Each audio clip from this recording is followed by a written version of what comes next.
Nitwa Pasteur Sylvain Major Sindayigaya, ndi umurongozi w'ishengero ryo mu Rumonge hajya mu Gisagara hitwa Kwiteba, ni rimwe mu mashengero agize misiyoni ya Mugara. Niho dusanzwe dufise adresse y'ivugabutumwa, ariko rero turiko turamara amezi ashika kuri 7 inama n'Imana batwizigiye kuja mu buserukizi bw'amashengero ya Pentecote mu Burundi hariyo muri Sepebu, aho ndi secrétaire général adjoint wa Sepebu. Nibaza iye bijanye n'umwidondoro. Uno munsi rero twaje hano tuje kwitaba uyu mutumiro w'Imana ngo dukoranire hamwe. Ijambo ry'Imana rivuga ngo uko vya bihe birushiriza kutwegera natwe turushirize gukoranira hamwe, twiyubukanya, twigisha, turirimba ivy'amazaburi. Yesu nabahezagire.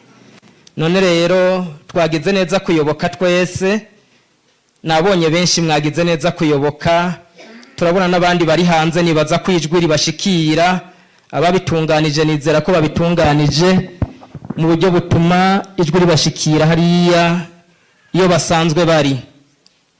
Uno munsi rero baraduhaye icigwa, kiriya cigwa mubona candikishijwe n'ibisa n'umutoto benje, nico cyitwa l'épreuve d'une foi authentique, ibigaragaza ukwizera kukuri, kwizera gushitse.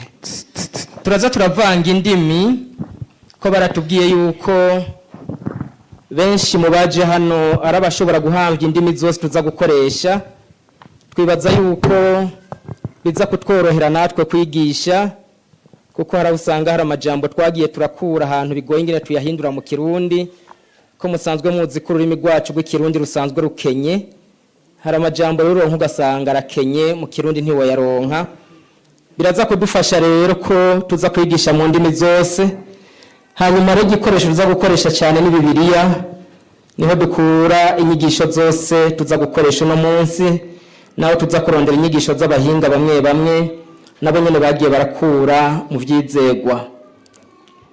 None rero nibaza ko bariko barabiraba neza kugira ngo icigwa cacu dushobore kugikurikirana mu buryo buboneka.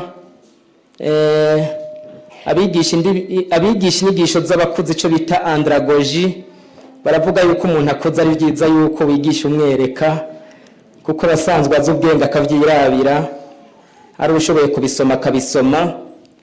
Abahinga mu nyigisho nabo bavuga bati icyo umuntu arabishije amaso gifise agaciro kurusha icyo yumvishije amatwi gusa, kuko gisigara mu mutwe cyane kurusha icyo yumvishije amatwi.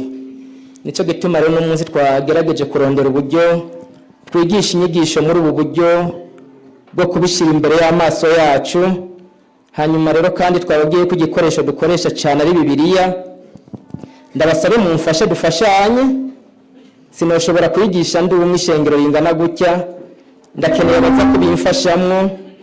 Umuntu wa mbere nkenera aza kumfasha n'umusomyi wa Bibiliya azi gusoma neza Ikirundi, kuko tugomba dukoresha Bibiliya z'Ikirundi cyane.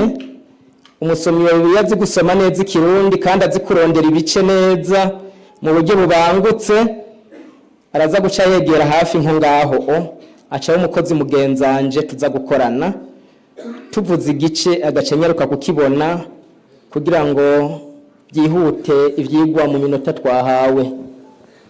None rero nivyo ngira yobanguka kegera ngaho umuntu azi gusoma neza Ikirundi, azi kurondera ibice byihuta. Hanyuma rero iyo camfasha kugira ngo tuzigame imyanya twahawe bigende neza. Yobanguka naho mu Burundi bavuga ngo nta wigena, nitwe bagena kuko nitubazi cyane. Iyo abo ndi Kwiteba nabinyarutsa kuko ishengero dukorera ndazi ntama dukorera. Na mwarimu turazinanye. Karibu hajya ku gatebe, ndaza ndakubarira wewe turasanganywe ntungora. Sawa, icigwa nikijya murabona ko gisa na kiriya cyafishije hajya. Iki cigwa rero kigizwe n'imitwe 6. Sawa, umutwe wa mbere turaza kuburabira hamwe icari c'ukwizera, ukwizera ni iki. Ubwa kabiri turaza kurabiraho umutwe wa kabiri witwa mbega ukwizera kuva hehe. Uburyo bwa gatatu cyangwa umutwe wa gatatu turaza kuraba intumbero y'ukwizera.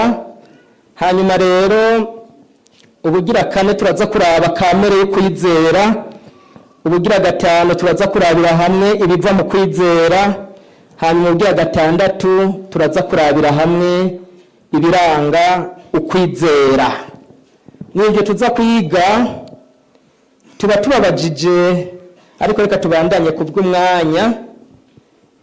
Turavye ukwizera gusigurwa mu buryo bwinshi. Iyo tuvuga ukwizera n'ijambo rizwi hose, urabantu bavuga iby'Imana n'abatavuga iby'Imana, ku Kirundi kirimo ijambo ryo kwizera bose barakivuga. Ijambo ryo kwizera muri rusange rero turaza kubona ico rivuga. Hanyuma rero muri ubwo buryo n'uburyo bubiri. Uburyo bubiri bumwe nico bita le sens objectif, aho kwizera gusigurwa nk'ibyizigira umuntu yoshira ku muntu canke ku kintu. Uburyo bwa kabiri nico bita le sens subjectif, no kuvuga ukwemera ikintu canke ukwemera umuntu. Muhora mwumva ngo naka ndamwemera gose, ugasanga nico avuga cyose yovuga ngo sawa kubera ingene umwemera. Kandi rero iyo wemera nawe usanga atavuga ukuri, ukavuga ngo ko ndamwemera ni sawa sawa. Hanyuma yobandanya turaza kurabira hamwe abize ivyigwa by'indoramana ingene bita ukwizera. Bandanya gatoya, subira inyuma gato, imbere, bandanya. Abize ivyigwa by'indoramana uku kwizera nabo nyene barafise uko bagiye bakuvuga. Murabona ivyigwa by'indoramana ntivyazananye mu rurimi rw'ikirundi, muraza kubona dukoresha indimi z'ivyigwa by'indoramana byaje bizanana. No kuvuga ni muri za sanse zibiri nyene tubivuga. Sanse ya mbere ariyo sanse subjectif, barakoresha ijambo byitwa fides core creditor. Ico gisigura ngo ivyigwa by'indoramana, iki cigwa ca mbere kivuga ngo ivyizerwa. Turiko turajana ukwizera kurimo ivyizerwa. Hanyuma rero kuri irya sanse ya kabiri yitwa fides core creditor, yitwa ivuga ibijanye n'ivyizigiro. Yesu nashimwe. Nabandanye gato duca tuja kuraba rero kwizera muri Bibiliya uko bakuvuga. Bibiliya irafise uko ivuga ukwizera, nayo nyene iguma yisunga za sanse zibiri, le sens objectif na sens subjectif. Ni kuvuga ngo wa umuntu asoma tugira tumukenere, naca dusomera ubwa mbere ibyakozwe n'abatumwa 6 n'umurongo w'indwi. Igitabo cy'ibyakozwe n'intumwa igice cya 6 n'umurongo w'indwi. Ibyakozwe n'intumwa 6 umurongo w'indwi. Nuko ijambo ry'Imana riragwira, abigishwa barondoka cyane i Yerusalemu, abaherezi bakavuvu bumvira ukwizera. Bumvira ukwizera. Abigaratiya 1 ku murongo wa 23. Abigaratiya 1 ku murongo wa 23 dusoma mu izina rya Yesu. Ariko bumva gusa abamvuga batumwe yahora aduhiga mbere, ubasigaye yamamaza ibyizegwa yatikiza kera. Abaroma 10:8. Abaroma 10:8 dusome. Ariko kwavuze gute? Kwavuze kuti ijambo riri hafi yawe, riri mu kanwa kawe no mu mutima wawe, niryo jambo ryo kwizera iryo tubigisha. ijambo ryo kwizera niryo tubigisha. Matayo 8:13. Matayo 8:13 dusome. Yesu abwira uwo mugabisha ati gire bikubere nk'uko wizeye. Bikubere wa muhungu wizeye. akira uno mwanya. Bandanya Matayo 9:28. Matayo 9:28 dusome. Ashitse mu nzu zampumye ziza kuri we, maze Yesu arazibaza ati murizeye ko nshobora kubikora? Nazo ziti egome mushinga ntahe. Sawa. Mariko 11:22. Mariko 11:22 dusome. Yesu aramwishura arababwira ati mwamane ukwizera Imana. Bandanya ushitse kuri 24. Yesu aramwishura arababwira ati mwamane ukwizera Imana. Ndababwira ukuri yuko umuntu wese yobwirira umusozi ati shinguka utabwe mu kiyaga, ntabikekeranye mu mutima, ariko akizera yuko ibyo avuze, yuko ico avuze gikogwa, azokibona. Nico gitumye mbabwira yuko ibyo musenga canke musaba byose mwizeye yuko mubihawe kandi muzobibona. Yesu aguhezagire cyane. Amen. Ijambo ryo kwizera muri Bibiliya ni ijambo ryagutse. Ni ijambo riri mu majambo yishimikiro mu bintu bijanye no kwemera Imana. Dusomye muri aya majambo yose yagiye aratwereka yuko ukwizera ari uburyo umuntu ashobora gushira umutima n'ivyizigiro vyiwe ku Mana, agakura umutima ku bindi vyose agaca wushira ku Mana. Twasomye inkuru zitari nke by'uyu mugabishi w'abasoda yari asanzwe ari umukuru, yari asanzwe afise abategeka, ariko ashika imbere y'ikibazo atoshobora, kuko burya mu mibereho y'umwana w'umuntu hari ivyo ashoboye n'ivyo adashoboye. Hajya nta muntu ashobora vyose. Umuntu yovuga ngo arashoboye byose yoba yihenze. Kubera rero umuntu adashobora byose, turakeneye Imana. Imana rero ko tuyikeneye, imigenderanire y'umuntu n'Imana ihagaze kuri ijambo ryitwa ukwizera. Gushira umutima n'ivyizigiro kuri iyi Imana ishobora byose. Uyu mugabo amaze kubona yuko atakibishoboye, ngo yaciye aja kuri Yesu, hanyuma aramugaragariza ukwizera kwiwe. Yesu acamubwira ngo bikubere uko kwizera kwawe kumeze. Bisigura ngo iri jambo ryo kwizera no guha uburyo Imana ngo ikore, no kurekura Imana ngo ikore. Burya narabonye hari urugezo Imana itihuta gukorera umuntu. Ni urugezo umuntu akiriko aritaratariza. Umuntu akiriko aravuga ngo ndabishoboye, no kwitaratariza, amahera yanje arashoboye, ubwenge bwanje burashoboye, ico ndi kirashoboye. Imana irabirakureka kugira ngo ubanze ukure umutima kuri ivyo, ugarukane ku Mana, ibyo twita ukwizera. Umaze kugarukana ku Mana, Imana ikajibona yuko uyikeneye igace gukorera.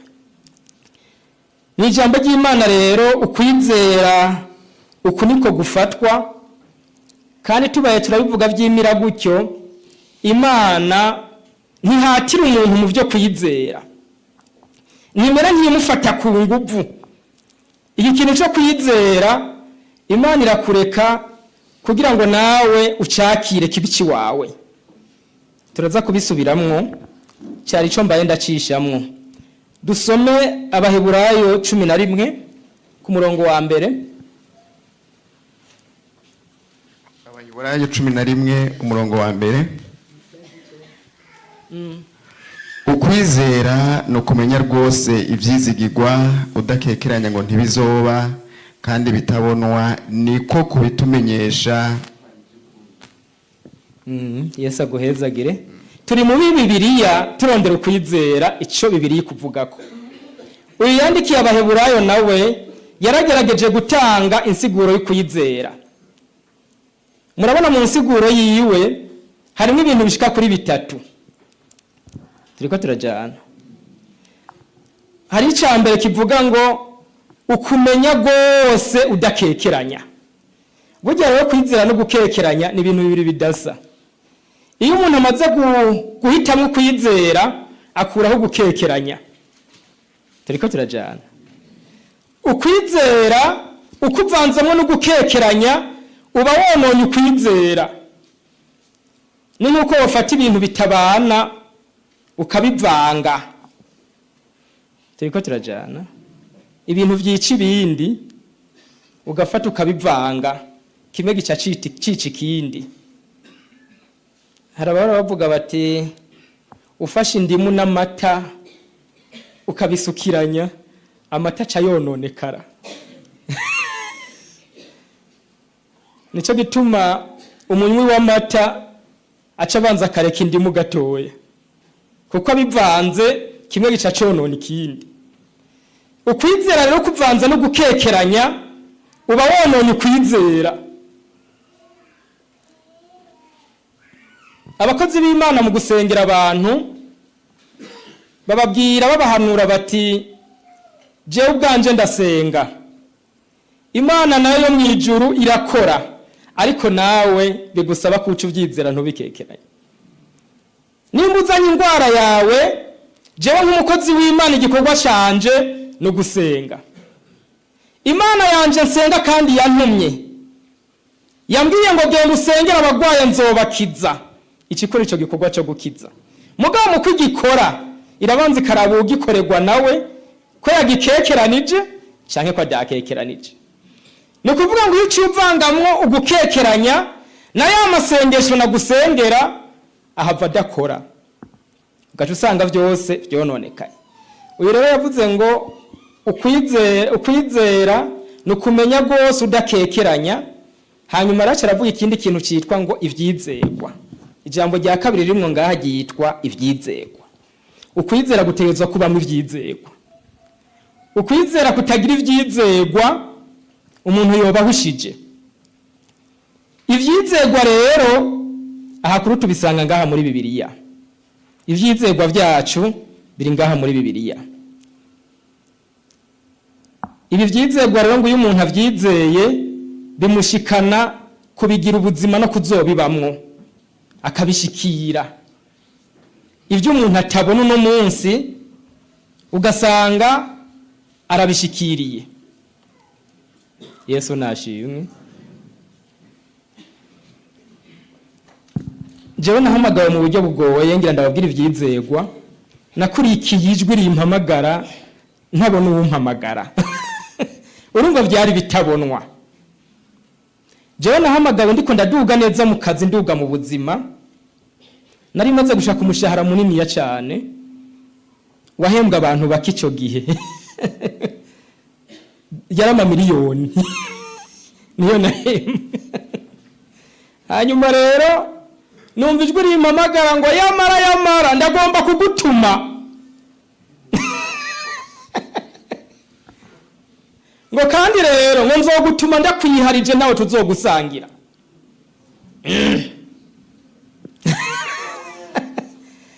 Nkarabana ariko ndaduga neza mu kazi, imbere yanje hari amamisi yo kuja hanze, mbona umenga iterambere rirashoboka. Hanyuma nshanja kubishira mu buzima mu biboneka. Ndavyo twana mbona ni duto duto. Nari nahe bakaza ubwana buzojahe. Turiko turajana. Ndiko ndavuga ngo ukwizera no kuraba ibitaboneka. Urumva ushishira amaso kubiboneka uba wononye ukwizera. Iryo jwi ndabanza ndarigwanya, ntibanze urindire kwanza mbanze negeranya amafaranga. Rica rigaruka rero rikaze ngo wanse kuza neza ngo uzoza nabi. Rero nkiri umwana nahora numva abavuga butumwa bazi wacu baje kuvuga ubutumwa ngo haje wancumbagira ngo kera nari inkomeye ngo none rero ngo mu muhamagaro nagoye Imana ngo ikimvuna ukuguru ndi umwana mutoya none gamana jewe byo bintu babingomba ko nazorinda kumvuna ukuguru urapfa kubivuga mu rurimi numva neza sinzokekeranye menya ko ntacangiwe nzocanza ntaravunika ukuguru. Numva bya bindi biragarutse bije ari byinshi. No kuvuga ngo umunsi nandika ikete ryo guhagarika akazi, abakoresha barampamagaye bati wagwaye mu mutwe cyangwa urakomeye. Jewe ndakomeye kuko kuva ku Mana ivyuzi nego ntawiruka nikimwirukamwo, ari ijwi rindembeje. Urumva nca nkurikira ibitaboneka. Yesu nashimwe. Ibyo bitaboneka rero maze kuvyemerera nahavuye nsanga ari biboneka. Yesu nashimwe. Ubu Imana tuvugana nka data buja nk'uwantumye. Nkabona nti data buja ndagiye mu bikorwa tego n'ugende nkaca ngende. Nukuvuga rangu ukwizera ukuramo ibitaboneka bukakukavamwo ibiboneka. Iyo umuntu ajanye no kwizera ntazimira. Iyo umuntu ajanye no kwizera ibintu biroroha. Yesu nashimwe cyane. Reka tube turabigezaho. Mbega ukwizera kuva he? Ukwizera kuva he? Niko ndasoma iyi Bibiliya yanje, nasanze ukwizera ubwa mbere na mbere kuva ku Mana, kuko niyo twizera. Inkomoko ya mbere yo kwizera ni Imana kandi biciye no muri Yesu. Imana ibyize wigituma biva ku Mana. Imana imera nk'igushiramwo ico bita umuhamagaro. Ukumva umengana akajwi gatoya utera witaba kandi hano kwizera. Urumva hari ubuzima burimwo bwo kutizera. Haba hari ukubayeho ko kutizera bukaba ubuzima ukabubamwo. Ikindi gihe warabigenze nk'umuzi wo kutizera ukaja wumva umengana akajwi gatoya kaza, naho niyogezaho aho niyo kwizera. Ugacumenga nawe kandi hano kwizera, kandi hano kwizera ugacumira nk'ukurikira iryo jwi, ukurikira uyo muhamagaro, ukurikira ico kitaboneka kiriho kirabigukwegeramwo. Ukwizera rero bwa mbere kuva ku Mana. Umuntu rero amera nk'uwitaba. Murabona umuntu aguhamagaye ati hewe reka mpamagare gashira hamwe tumenyeranye. Gashira hamwe. Uko kwitaba rero umera nk'uwitabira hari indani mu mutima. Kandi ibi bintu nobibamwo, ibi bintu nobigira ubuzima ahantu ho kwizera. Yesu nashimwe. Nukuvuga ngo uko kwizera rero kumeze nk'ubuzima bw'umuntu. Umuntu murabona aravuka akabura uruyoya, kandi hajya uruyoya rurafise ubwenge bugera hajya nyene uruyoya rungana. Turiko turajana. Uruyoya haheze iminsi usanga rwakuze, kera ugasanga ntigwabona, naho wacishamwe urutoki ntirubona, ariko handi wacisha urutoki ukabona ariko arakurikirana, wahindukiza ukabona ariko arakurikirana. Ucuvuga ngo umwana ariko arakura, aratanguye no kubona. Hanyuma akagera n'igihe atandukanya atuye ni papa, uyu ni mama. Hanyuma agakura akamenya n'ibindi, akamenya umwanka n'umukunda, akamenya icyo yokora n'icyo atokora, akamenya ikizira n'ikitazira. Ukwizera rero kurakura, kugakura kukava ahantu kukaja ahandi. Hajya hari abantu bafite ukwizera gutoya n'abandi bafite ukwizera gukuze. Hari abantu bafite ukwizera kuvuga ngo Imana itanga buriye gushika saa sita, ntaco ntokora no kwiba no kuyiba, kuko ni Imana yoba yampevye. Bakagira ukwizera gushika saa sita, gushika midi. Kandi uyo muntu akabaho ko nyine Imana ikamutungira muri uko kwizera kuye gutoya gushika midi. Namye nsoma umugabo yitwa Aburahamu yari afite ukwizera gukuze nk'uko umugabo yamize akabuye k'abagabo ageze gushinga ntahe. Uyu Aburahamu yaronse umwana bigoranye, amuronka yashaje, amuronka no mu by'ubwenge bw'abantu bitoshoboka ko yoronka umwana, ariko kandi Imana iramumuha. Imumuhaye ngo kiza bumugeze kugira ngo irabe ukwizera kwiwe. Kimubwira tumviriza rero, abandi batanga ibimazi by'ibikoko, mugabo ndagusabye ikimazi cya wa mwana wawe umwe nyene w'ikinege Isaka. Ariko dusubije ubwenge inyuma gabakundwa b'Imana, murabona ingene umwana aryoshe, kandi ngo yarageze mu bigero vyiza, hajya umwana hari bigero vyiza ageramwo, nawe uri nko kukazu kamukumbura atanguye kuguha yambi utakaza kuguha yambi, sibyo? Yarageze mu bigero vyiza yoryohera umuvyeyi, nako kari kamwe. None gejwe ntiho havurigwanya uti irijwe jewe niribanze rihore, ahubwo ngira ntivuye no ku Mana, ko Imana niyo yari yamumpaye ntiyo musubirako, ibibazo bikaba ibibazo. Ariko Aburahamu umwanditsi umwe yanditse ngo ntiyari afise ivyizigiro cyangwa kwizera ko umunsi umwe, yari afise ukwizera kuva kuri nyamunsi kugashika kwizuka ry'abapfuye. Uko niko kudukwiye. Murabona ukwizera kwiza no kuva aho nyene uri kukazogushikana kwizuka ry'abapfuye. Kuko kuva muri kiya gihe cya Aburahamu nta muntu yari bwapfe ngo azuke. Ariko rero Aburahamu aravuga ati none ko ari Imana yamumpaye ishobora guhengera ndamukuye kwizosi igaca ibisubizako aca ndamutaha. None ko ari Imana, kubera ibyizerwa rero bihagaze ku Mana bidusaba ngo Imana tuyizere nk'Imana. Yesu nashimwe cyane. Tubandanije dusanga ukwizera kuri muri Yesu, sivyo? Ukwizera kuri muri Yesu. Wundi adusomere Ubutumwa Bwiza bwanditswe na Yohana 14 ku murongo wa mbere. Yohana 14 umurongo wa mbere. Ntimuhagarike imitima yanyu, mwizere Imana nanje munyizere. Mwizere Imana kandi nanje munyizere. Uyo ni Yesu. Soma 3 aho nyene. Ubutumwa Bwiza bwanditswe na Yohana 3:16. Yohana 3:16. Kuko urukundo Imana yakunze abari mu isi ariko rwatumye itanga umwana wayo w'ikinege, ngo umwizera wese ntazapfe rubi ariko ahabwe ubugingo budashira. Sawa, murakoze cyane.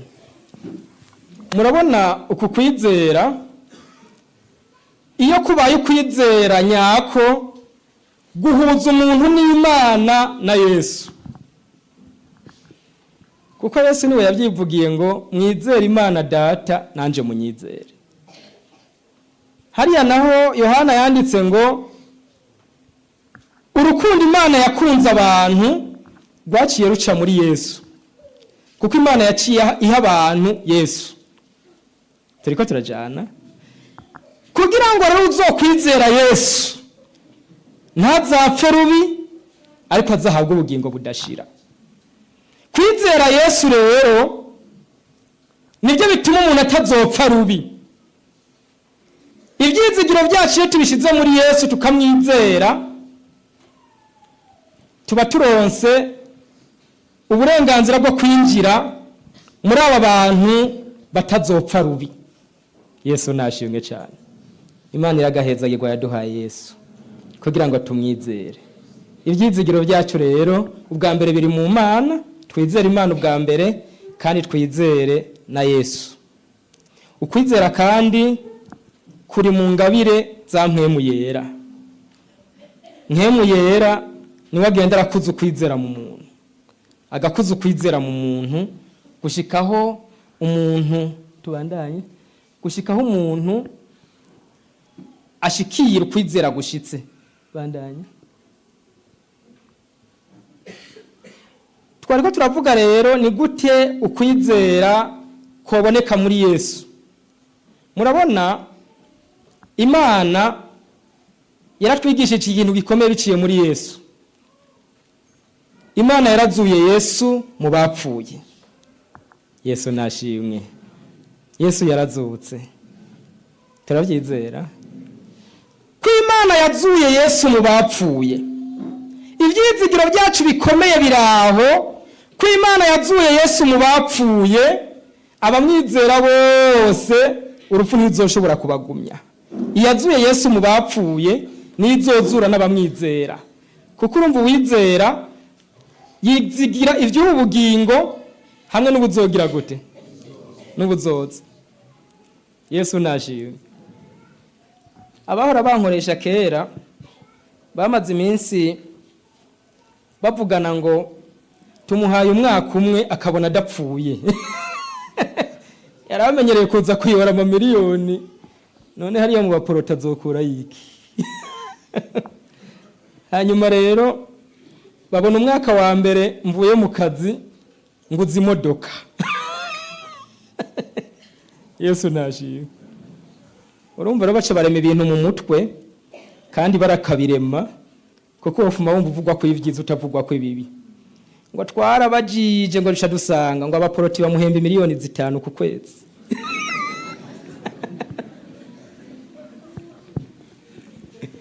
Yesu nashimwe. Hanyuma rero nca ndabigisha, nerega mwe mwari mwarampenze, mwe mwari mumfitiye impembo yo muri ubu bugingo naho nyine idakwiye. Ariko rero uwo nkorera uno munsi amfitiye impembo y'ubu bugingo n'ubundi buzoza. Yesu nashimwe. None mwebwe murafise abapatro bazobahemba ubugingo budashira. Naho mwe bashira ku ivyizigiro birafise aho bigarukira. Ariko rero kwizera Imana kudukura mu biboneka kukatujana mu bitaboneka, mu vy'ubu bugingo no mu vy'ubuzoza. Yesu nashimwe. Bandanya tugeze ku wundi mutwe w'ijambo uvuga ngo niyihe ntumbero yo kwizera. Ukwizera rero naho abantu baguha intumbero nyinshi, burya intumbero igaruka hamwe. Ukwizera gufise intumbero imwe, naho abantu bogerageza kuzigwiza, kuko abigisha benshi barashobora kwagura ivyigwa bakavyagura, ariko iyo kuraba byose bikazunguruka bigaruka hamwe.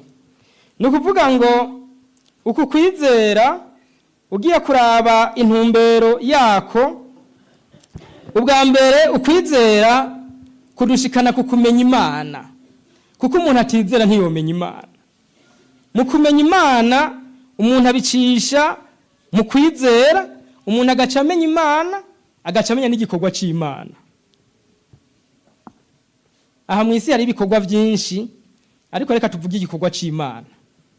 Urabona abantu barakora, abahinga barakora, kandi bagakora ibintu bisize ubwenge, bagakora n'ibintu umenga abantu botangarira, ariko kandi Imana nayo icibaheta. Kwizera rero kudukura ahantu hatoya kukagushikana kukumenya Imana, kukumenya ikitabonwa citwa Imana. Yesu nashimwe. Ubundi munsi babajije bati ni bande babonye Imana, nsanga nakirije imbere ashaka bayibaza ngo ndishimye cyandamanura. Ariko kandi naho napfuye kumanura narabonye Imana. Turiko turaja vyari biciye muri uku kwizera. Nta mwanya w'ibishinga ntahe dufise umwanya w'inyigisho. Je nabaye imfuvyi niga mu mwaka wa 6 muri primaire, ni umuvyeyi wa nyuma yapfa. Tuvukana turabahungu twese, nta mukobwa arimo. Urabona umwana yiga mu wa 6 ndi umwana mukuru, uca wumva umuhererezi yari kwibere. Ndabatwara ku nshuti ngo mwe ko muvuka muri abahungu gusa, mwoca mutugoza amatongo nuko turondeza kw'inkwana. Genda mwimenye. Nterega naye nibagiye. Njanja kurondera Imana. None mwumva ntayibonye. None Imana yareze abo bana uruhungu rwa nyuma rugiye muri kaminuza ubwo rwari rusigaye kwibere none mvuze ngo narabonye Imana agapasitori noba mbeshe icyo ni kimwe kandi biragoye ko umwana wo mu wa gatandatu aho nari muto kuko je nize amashuri ndi muto yarankundiye nize amashuri ndi muto cyane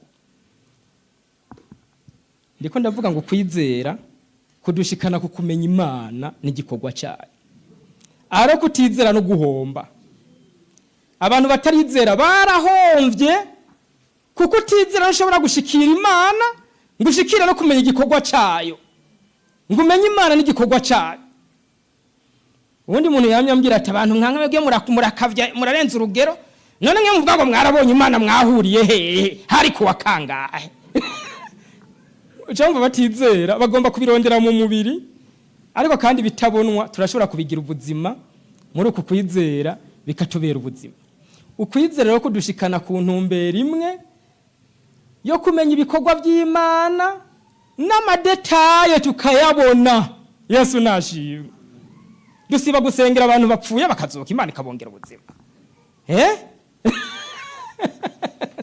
dusiba gusengera abantu babyiwe yuko batagikira muganga mu byo yize yanditse ngo ntibagikira uno munsi abigabo bikomeye bigenda no kuvuga ngo kukwizera Imana gufise intumbero yuko abantu bamenye Imana n'ibikorwa byayo no mu madetaye tukinjirayo Yesu nashimwe hari gihe usoma ijambo tiri jambo rero ngira ndarigira ubuzima jewe rero icyo naciye nsoma muri ico gihe kera nsubije muri kahise ndi umwana muto niga muri 6e nasomye ijambo rivuga ngo nuhoraho se w'impfuvye ndarironse candarifata abana babirukana kwishura nehe babana barabirukanye Mana urabara mawurise wabo nkaje mbona barazanya amahera batwaye kwishure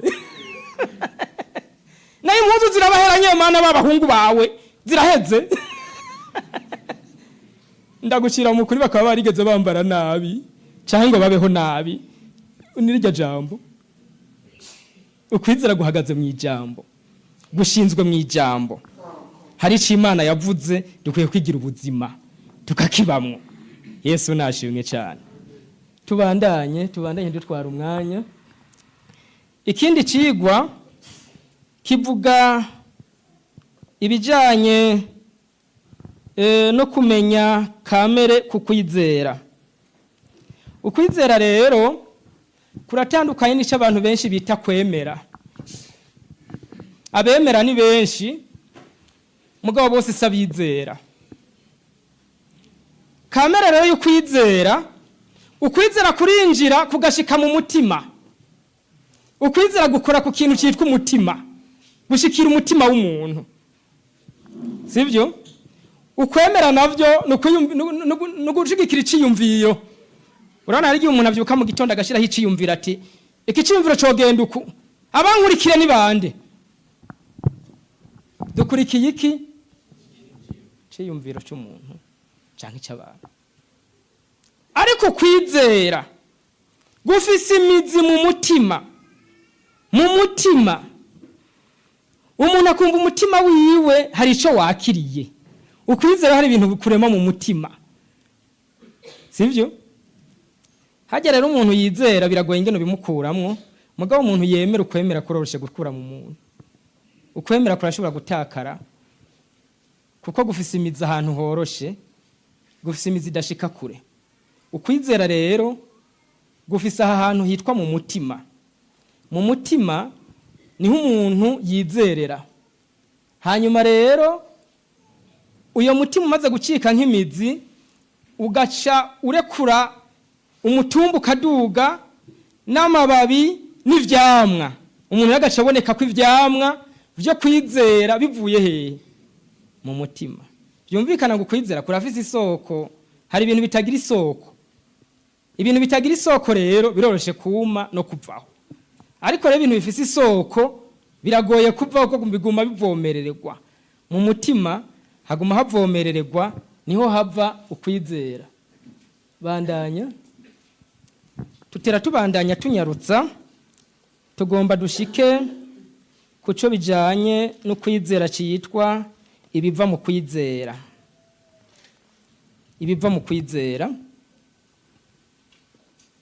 uwundi muntu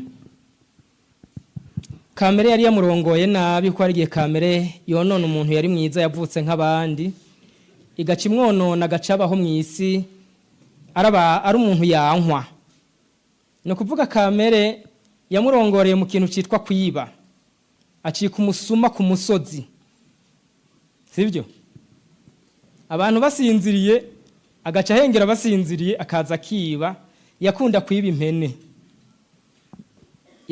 impene hanyuma rero abantu batuye umuntu yama twiba impene ejo yibye kwa naka uno munsi yiba kwa naka reka tuje hamwe tuzomufate baja hamwe baramubundira baja babona araje acara basiga mugabo basiga bamubonye baterega ni naka ni watwiba aha kuri uyu musozi ni watwiba hanyuma rero uyu rero dutegerezwa kumushyira ko ikimenyetso kugira ngo hazoja kwiba hose bazomumenye baca baramufata baramucakira bati we nta kindi gihano tuguha tugira tugushire ko ikimenyetso aho uzoca hose bazomenye yuko ari we wiba impene baca barafata rero imbugita barayikarisha baca bamucapa ko ngaha ku ruhanga abantu bose babona urudome rwitwa u akadomo i umusuma w'impene kica kiravyimba kijaha ababonye una i bati ehe nguri umusuma w'impene nyagaza impene ngo yaraje zibike ngo yaraje yari yarumvise bavuga yuko uku kwizera kuri mu Mana uwizeye Imana ishobora guhindura ubuzima bwiwe ikabugira ukundi acaraza kubibaza kuko ivyizego hari aho bibarizwa barabibaza abakozi b'Imana ati jewe vy'ukuri aha mu ruhanga mubona aho nca hose bariruka kandi ntibambeshera ko jewe aha narivye impene nyinshi none ngahe uyisigura umusuma iyi nayo yitwa w'impene ati none rero hamwe no kwizera ivyo vyizegwa vyanyu no hinduka nkareka kwitwa umusuma w'impene umukozi w'Imana atego cyane birashoboka ko kwizera gutuma umuntu ahindura ubuzima bwa kera akagira ubuzima bushasha buri mu kwizera acara musengera mwe muyera caravuga tereka nucizwe umusumwa w'impene uhindutse umwana w'Imana umwana w'Imana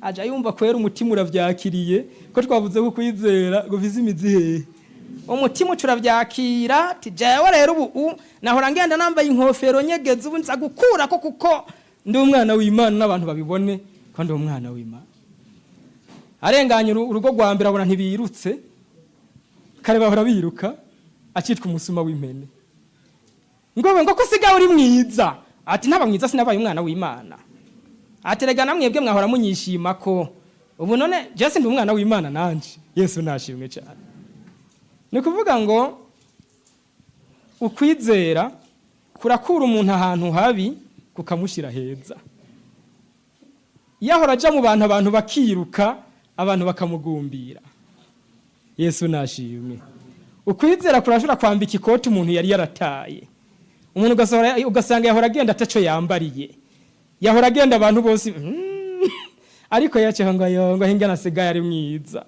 hinga nasigaye ari ntore ubundi munsi nari Gitega banyereka umuntu yari yarabaye nabi yakoresha ibya maji agashobora gufata ikazi yose y'ibiyeri n'iyifana akarumura n'amaboko hanyuma rero batujya mugabo rero aheruka kuyihana kandi hari gishinga ntaye cyabaye kuri we ava mu buzima bwo kutizera aja mu buzima bwo kwizera Yesu nashimwe kuko haje kwizera kutagushikanye kuguhinduka ntacyo bwokoba kukumariye uyo muntu rero umuntu akunda kwambara impuzu zera n'amafyeri menshi hanyuma rero uyo munsi acaca hajya kuri CPG batarahakora neza abantu bati ujya mugabo bavuze ngo yarahindutse asigaye ari mu bizera kare ntiyizera yari umuntu akoresha amaji yari umuntu mubi ati none rero yarahindutse bati nta wahindutse kwe bace bahera kana bagaha amahera 1000 bati genda hajya nyine impande y'ibiziba ubisurira kuri irya pantaro yiwe tuja tubona ko yahindutse nuko atahindutse, ko yabaye mu bizera nuko atabaye mu bizera. Hanyuma nyakana kabonye inoti y'igihumbi gatanguye guharura imbombo zirimwo, ati ibintu ndabikora baragomba banyice. Acaragenda muri rya biziba, ya mpuzu yera yagwarugabo nabo gwarugabo rukomeye irononekaye, ruriravye rubonye ruracafuye rucarukajako. Abantu bati ujya muntu agashikira kajya kana n'abakuze yahora bakubita ingumu bakaraba kajya kana ko aca gaturitsa gaca gahwera. Bamwe bace barahumiriza bati ntituraba urupfu rw'uyo mwana ruzuba ruteye ubwoba. Ari kurabona umugabo yarakomeye acaramucakira, acakiye kakana gati nyakubaho jewe bampaye igihumbi ntunyice, bari abagabo nibo bampaye. Aca mubwira ngo narahindutse ndi umuntu mushasha, genda mu mahoro. Abantu ngo nukuri ngo atahindutse, nukuri atagiye mu bizera. Era gukwizera guhindura umuntu ubuzima bwa kera, hanyuma rero akagira ubundi buzima bushasha. Yesu nashimwe cyane. Zingurura. Sawa, tugeze ku mutwe wa nyuma witwa ibiranga ukwizera gushitse canke kukuri. Ibiranga ukwizera gushitse, twabonye ubwa mbere umuntu ategerezwa kumenya yuko ukwizera gushitse nta handi kuva, nta handi umuntu yokubona, kuva ku Mana biciye mu mwana wayo yitwa Yesu Kristo, kandi kugaca gushingirwa intahe na mpemu yera. Ukwizera kutaba guciye ngaho ni kuba ukwizera gushitse. Ukwizera gushitse twavuze ko kuva ku Mana biciye mu mwana wayo yitwa Yesu, kugashingirwa intahe na mpemu yera. Ikindi kimenyetso cya kabiri kiranga gakiza, kiranga ukwizera gushitse, ukwizera gushitse gukura umuntu ahantu habi kukamushikana ahantu hitwa mu gakiza. Urumva ko ari ahandi hantu. Ukwizera ko gukura ahantu habi. Ugahura n'umuntu akubwira ngo narashitse mu kwizera mugabo akaba kibayeho kwa kundi ntarizera neza. Ukwizera kugukura ahantu hababaje, abantu bose bakengera, kagushikana ahantu heza hitwa mu gakiza. Dusomere Chete Paulo yandikiye Abaroma 10 ku murongo wa 3. Abaroma 10 ku murongo wa 3 dusome ko batari bazi ukugororoka kuva ku Mana, bakarondera kwishingira ukugororoka kwabo ubwabo, ntibaganjwe no kuva ku Mana. Bandanya. Kuko Kristo ari ivyagezwe bishikirako kugira ngo aheshe uwizera wese ukugororoka. Sawa. Dusomera Chete cha Yakobo 2 ku murongo wa 14, kuzana ibikorwa vyiza kwizera. Yakobo 2:14. Vyomara ikiga bene data namwe umuntu avuga yuko afise ukwizera atabikorwa akora, mbega uko kwizera koshobora kumukiza? Murakoze. Ikindi kintu gikomeye twagomba gufata kandi kanya gatoya, ukwizera gushikana umuntu ku bikorwa vyiza. Burya hari igihe umuntu ashobora kuvuga ngo ndizera mugabo ugaca usanga nta bikorwa vyiza afise. Ukwizera ikizokwerekana ukwizera kwiza gushikana umuntu kuri ibi bikorwa vyiza Yakobo yavuze. Hanyuma rero ukwizera kuzana ivyizigiro, subira mu Baheburayo 3:6. Abaheburayo 3:6. Ariko Kristo ayoboka nk'umwana atwara urugo rwayo, kandi urugo rwayo ni twebwe, namba tubangirije ubushizi bw'amanga no kwirata ivyizigiro vyacu rwose gushitsa ku iherezo. 6:12 gushika kuri 18. 6:12 gushika kuri 18. Kugira ngo ntimubi binebwe ariko mwigane abaheshwa no kwizera no kwihangana kuragwa ivyasezeranywe. 13. Hamwe Imana yasezeranira Aburahamu isezerano, kuko tawe yogira indahiro ayiruta, yarirahiye iteka no kuguha umugisha nzowuguha.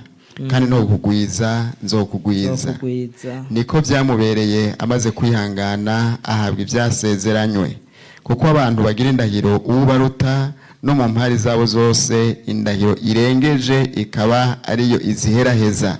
Nico catumye Imana kuko igomba kurushiriza kwereka abaragwa b'ibyasezeranywe ingene imigabo yayo idahinduka, ishira hagati indahiro kuba umuhuza, kugira ngo bibiri bidahinduka ivy'Imana itabasha kubesheramwo biduheshe kurema cane twebwe abashitse mu buhungiro, nibwo kubangiriza ivyizigiro byashizwe imbere yacu. Yesu aguhezagire cyane. Nk'uko ukwizera gushitse, ukwizera gushitse gutuma umuntu ashikira ivyasezeranywe, ivy'Imana yavuze. Burya abantu bizera cyane ivy'Imana babijya cyane, aho ivy'Imana abantu babisonzana kubera ukwizera kwabo kudashitse. Iyo umuntu afise ukwizera gushitse usanga atunzwe n'ivy'Imana ari wabirembeje abijya, kuko abigira ubuzima ugasanga yarabibayemwo. Hanyuma rero gutuma umuntu ashikama nkuko twagiye turabisoma mu majambo y'Imana. None rero bene data, niki cigwa nizera ko mwagikurikiranye neza. Nagomba ndabashimire cyane ingene mwakurikiranye cigwa munezerewe kandi mbona mudasinziriye. Yesu abampera umugisha cyane. Dusenga Imana. Mana turagushimiye, turanezerewe cyane ko nabugingo n'ubu gikoranya abantu ngo uvuge. Turanezerewe kuri kuravugira hano muri no sare, kuko uragomba ko abantu bakwizigira, uragomba ko abantu bakwizera. Niko wabwiye Marita na Mariya ngo mutevye cyane kwizera mwari kubona ibitangaza by'Imana. None rero ndasengeye aba bantu bose bumvise ijambo ry'Imana, abatizera ubashire mu kwizera, abari bafite kwizera guto ugukuze. Nanje ndisengeye sinze ntsindwe n'ivyo navuze, ariko kandi uzongirira ubuntu Mana nanje mbe mu bizera kugira ngo nze mbone ivyasezeranywe. Urakoze urahezagira programme zisigaye inyuma, ndabisenze mu izina rya Yesu Kristo. Amen. Mani bampera umugisha cyane.